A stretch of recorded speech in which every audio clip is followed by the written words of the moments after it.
and conquered England. A wrong righted, arrogance and greed avenged. Images of the Bayeux Tapestry are embedded in our popular culture. It has become an iconic illustration of medieval life in Britain, its stitched narrative reproduced in countless books, on greetings cards, and as needlework kits. It is much beloved by cartoonists, amused by the incongruity of medieval stitches and sharp contemporary comment. All of this has won it familiarity, an affection of sorts. But although I have read about it extensively and seen numerous printed versions of it, I only know the tapestry one frame at a time. I have no sense of what impact it will have when I see it in its entirety, no real understanding of its scale or its tangible presence. When I arrive at Bayeux Station, the Musée de la Tapisserie de Bayeux seems disappointingly close.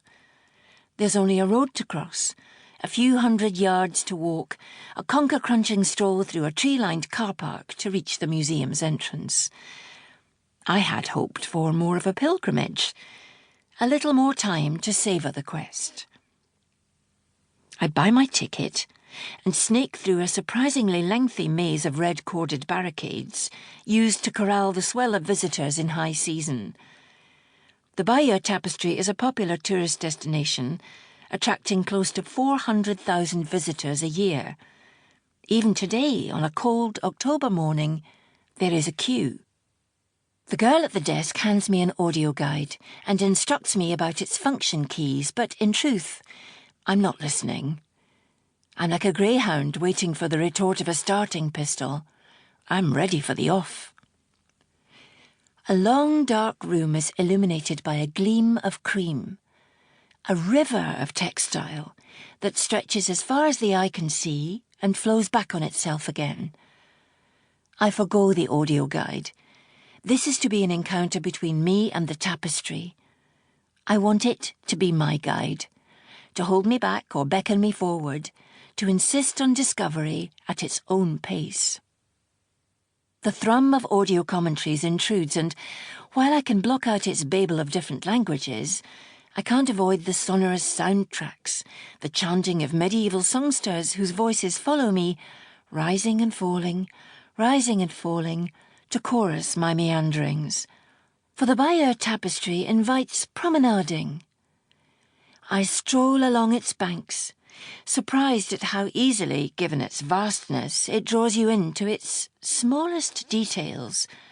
The pattern on a cushion, the emblem on a shield, the liquid spill from a pitcher. It begins grandly, with an ornamented, turreted palace with lions growling below on the border, a symbolic portent of warring kings. Edward, his name writ large above his sewn portrait, the soon-to-be-dead King of England, is counselling his son Harold about his mission of peace with France. 70 metres later, it ends tragically. The border is strewn with the war dead, and there is a final distressing image of a naked and cowering English soldier clutching the torn-off branch of a tree as his only defence. Unfolding between these two scenes are tales of feasting and farming folk, of spies and shipbuilding, of hunting and harvests, of nobility on horseback and slain unarmoured archers, and of slaughter in the rough fray of battle. Its narrow frieze, only 50 centimetres high, has stylised sentinel trees to separate scenes. Embroidered borders provide an emotive and satirical commentary that amplifies meaning and mood in a procession of symbolic motifs and cameos of everyday life. Text travels across its surface in bold stitching to chronicle characters and events, and the visual story is punctuated by boasts of learning and travel, borrowings from Nordic sagas, images copied from illuminated manuscripts, designs culled from Greek and Roman sculpture, and illustrations of some of Aesop's fables, including The Fox and the Crow and The Wolf and the Lamb. This is not just one story.